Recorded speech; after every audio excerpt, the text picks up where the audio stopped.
கன்னி ராசிக்கு உண்டான ஏப்ரல் மாத பலன்களை பத்தி பார்க்கலாம். உங்களுடைய ராசி அதிபதி மற்றும் 10ஆம் அதிபதினு சொல்லக்கூடிய புதன் நீசமாகிறார். பொதுவா இந்த இடத்துல கன்னி லக்னத்துக்கு இது பாதகம்னு சொல்லுவோம். இந்த இடத்துல உங்க ராசி அதிபதி வர்றது நல்லது இல்ல. ஆனா நீசமாகி வக்ரம் பெறதுனாலையும் நீசபங்க ராஜயோகத்தை பெறதுனாலையும் உங்களுக்கு ஓரளவு நல்ல பலன்களை நிச்சயமாக கொடுத்துட்டு தான் போவார். அதே போல 10ஆம் அதிபதி ஆகிறதுனால தொழில் நிலைகள்ல ஒரு மாற்றங்கள் ஏற்படும். பார்ட்னர் போட்டு தொழில் பண்ணிட்டு இருக்கீங்கன்னா உங்களுக்கும் பார்ட்னருக்கும் உள்ள உறவு முறைகள்ல கொஞ்சம் இடைஞ்சல்கள் ஏற்படுறதுக்கு வாய்ப்புகள் உண்டு.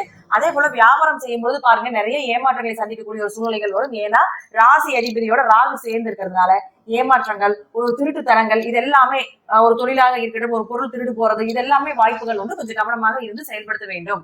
அடுத்து உங்களுக்கு 2 மற்றும் 9ஆம் அதிபதினு சொல்லக்கூடிய சுக்கிர பகவான் உச்சமாகிறார். கன்னி லக்னத்துக்கும் மற்றும் கன்னி ராசிக்கும் சுக்கிர பகவான் உச்சமாவது மிகப்பெரிய யோகத்தை கொடுத்துட்டு தான் போவார். ஆனா பாதகங்கள் இருக்கிறதுனால ஒரு பிரச்சனைக்கு அப்புறம் ஒரு நல்ல பலன்களை கொடுப்பார். பூர்வீகம் சார்ந்த சொத்துக்கள், வெளிநாடு பயணங்கள், உயர்கல்வி சார்ந்த விஷயங்கள், இது எல்லாமே உங்களுக்கு சாதகமாக வருவதற்குண்டான வாய்ப்புகளையும் கொடுக்கும். 2ஆம் அதிபதி 7ல உச்சமாகிறாரா திருமண சார்ந்த விஷயங்கள் எல்லாமே கைகூடி வருவதற்கு வாய்ப்புகள் உண்டு. ஆனா பாதக ஸ்தானத்துல உச்சம் பெறும் பொழுது நிச்சயமாக உங்களுக்கு எப்படி இருக்கும், ஒரு பிரச்சனைக்கு அப்புறம் நல்ல பலன்கள், நீங்க எதிர்பார்த்தபடி பலன்கள் எல்லாமே உங்களுக்கு சாதகமாக இருக்கக்கூடிய அமைப்பையும் ஏற்படுத்தி கொடுத்து விடுவார். அடுத்து 3 மற்றும் 8ஆம் அதிபதினு சொல்லக்கூடிய செவ்வாய் பாத்தீங்கன்னா 6ஆம் வீட்டுல சனி பகவானோட சேர்றாரு. ஆக்சுவலா 3ஆம் அதிபதி மறையிறது ரொம்ப நல்லது. அதே போல அவரே உங்களுக்கு 8ஆம் அதிபதியும் ஆகிறதுனால கெட்டவன் கிட்டால் கெட்டிடும் ராஜயோகம் அப்படிங்கிறது உண்டு. அப்ப 3, 8 குடையவர் இந்த இடத்தில் மறைவது மிகப்பெரிய ராஜயோகத்தை ஏற்படுத்தி கொடுக்கும். ஆனா சனியும் செவ்வாயும் எந்த ஜாதகத்தில் சேர்ந்திருந்தாலும் ஒரு போராட்டத்துக்கு பின்புதான் அவர்களுக்கு நல்ல வாழ்க்கை அப்படிங்கிறது ஏற்படும் அப்படிங்கிறது இருக்கு.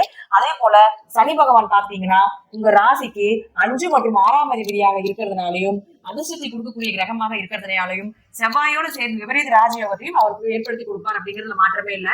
அவரை 4, 5 குடையவராக சனி பகவான் இருக்கிறதுனால நிச்சயமாக இந்த காலகட்டங்கள வீடு, மனை, சொத்துக்கள் ஏற்படுவதற்கான வாய்ப்புகள் உண்டு. குழந்தைகள் விஷயத்துல கொஞ்சம் மருத்துவ செலவுகள் ஏற்படும் அப்படிங்கிற அமைப்பையும் காட்டுது. குடும்ப ஒற்றுமையில கொஞ்சம் சின்ன பிரச்சனைகள், வாக்குவாதங்கள் இதெல்லாமே ஏற்படும் அப்படிங்கிறது அமைப்பு உண்டு. ஏன்னா உங்களுக்கு வாக்குன்னு சொல்லக்கூடிய, பேச்சுன்னு சொல்லக்கூடிய 2ஆம் அதிபதினு சொல்லக்கூடிய சுக்கிரன் ராகுவோட உச்சமாகிறதுனாலையும், குடும்ப ஒற்றுமைன்னு சொல்லக்கூடிய 5ஆம் அதிபதினு சொல்லக்கூடிய சனி செவ்வாயோட சேர்றதுனாலையும் குடும்பம் சார்ந்த விஷயத்துல பேச்சுவார்த்தையில கொஞ்சம் கவனமாக இருக்க வேண்டும் அப்படிங்கிறதா முற்றிலும் உண்மை. அடுத்து 4 மற்றும் 7ஆம் அதிபதினு சொல்லக்கூடிய குரு பகவான் பாத்தீங்கன்னா பாதகாதிபதி மறைந்திருந்தாலும் அடுத்து உங்களுடைய 9ஆம் வீட்டுக்கு வரப்போகிறார். குரு இந்த மாதம் முடிந்து ஏப்ரல் மாதம் முடிந்து மே மாதம் 1ஆம் தேதி பாத்தீங்கன்னா குரு பகவான் ரிஷபராசிக்கு வரும் பொழுது உங்களுடைய ராசியை பார்ப்பார். ஏகதேசமா ராசியிலேயே பாத்தீங்கன்னா கேது இருந்து நிறைய தடை, தாமதங்கள், கணவன் மனைவிக்குள்ள பிரச்சனைகள், வாக்குவாதங்கள் இதெல்லாமே கொடுத்துட்டு இருப்பார். அடுத்து குரு உங்களுக்கு 9ஆம் வீட்டுல இருந்து உங்க ராசியை பார்க்கும் பொழுது தடை தாமதங்கள் விலகும். நீங்க செய்யக்கூடிய அனைத்து செயல்களும் உங்களுக்கு சாதகமாக இருக்கும். கணவன் மனைவிக்குள்ள இருந்து வந்த கருத்து வேறுபாடுகள், சுப நிகழ்ச்சிகள், திருமணம் சார்ந்த விஷயங்கள், வியாபாரத்தில் ஒரு வளர்ச்சி அப்படிங்கறதுல இந்த குரு மாற்றத்துக்கு அப்புறம் நிச்சயமாக நடக்கும் அப்படிங்கிறதுல மாற்றம் இல்லை. அடுத்து உங்களுடைய ராசிக்கு 12ஆம் அதிபதினு சொல்லக்கூடிய சூரியன் பாத்தீங்கன்னா 13ஆம் தேதி வரைக்கும் மீனத்துல இருக்கார். அதாவது 12ஆம் அதிபதி அப்படிங்கிறது வெளிநாடு பயணம், வெளியூர் பயணங்கள் இதெல்லாமே 12 குறிக்கக்கூடிய ஒரு அமைப்பு. அவர் போய் ராகுவோட இருக்கும் பொழுது இந்த 13ஆம் தேதி வரைக்கும் ஏதாவது வெளிநாடு சம்பந்தப்பட்ட விஷயங்கள், வெளியூர் சம்பந்தப்பட்ட விஷயங்கள், இம்போர்ட் எக்ஸ்போர்ட் பிசினஸ் சம்பந்தப்பட்டது, தீர்த்த யாத்திரை செல்வது இது எல்லாமே உங்களுக்கு சாதகமாக இருக்கும். தூக்கம் சம்பந்தப்பட்ட விஷயம் மட்டும் கொஞ்சம் ஏற்ற இறக்கமா இருக்குன்னு வச்சுக்கோங்களேன். ஒரு டைம் நல்லா தூக்கம் வரும், ஒரு டைம் நல்லா தூக்கம் வராது, மனக்குழப்பங்கள் கொஞ்சம் ஜாஸ்தியா இருக்கும்.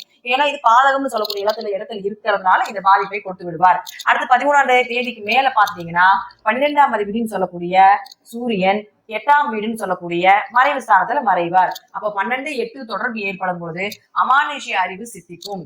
அதே போல கணவன் மனைவிக்குள்ள கொஞ்சம் அந்யூன குறைவுகள் ஏற்படும். பயணங்கள் அதிகமாக இருக்கும். அது வெளிநாடு பயணங்கள் அதிகமாக இருக்கும். நிறைய அலைச்சல், அதே போல பாத்தீங்கன்னா அலைச்சல் பட்டாலும் அதுல ஒரு வெற்றி அப்படிங்கிறது நிச்சயமாக கிடைப்பதற்குண்டான வாய்ப்பையும் இந்த சூரியன் ஏற்படுத்தி கொடுப்பார். ஏன்னா சூரியன் அந்த இடத்தில் உங்களுக்கு உச்சம் பெறுகிறார். அப்ப உச்சம் பெற்றால் நிச்சயமாக நீங்க என்ன பண்ணினீங்கனாலும் அது வெற்றி அப்படிங்கிறது நிச்சயமாக கிடைப்பதற்கு வாய்ப்புகள் உண்டு. இது எல்லாமே உங்க ஜாதகத்துல தசாபுத்தி நல்லா இருந்தால் நிச்சயமாக நல்லது நடப்பதற்குண்டான வாய்ப்புகள் உண்டு. நன்றி. மீண்டும் ஒரு நல்ல பதிவில் சந்திக்கலாம். திருச்சிற்றம்பலம், தில்லையம்பலம், ஸ்ரீ நரசிம்ம திருவடிகளே சரணம்.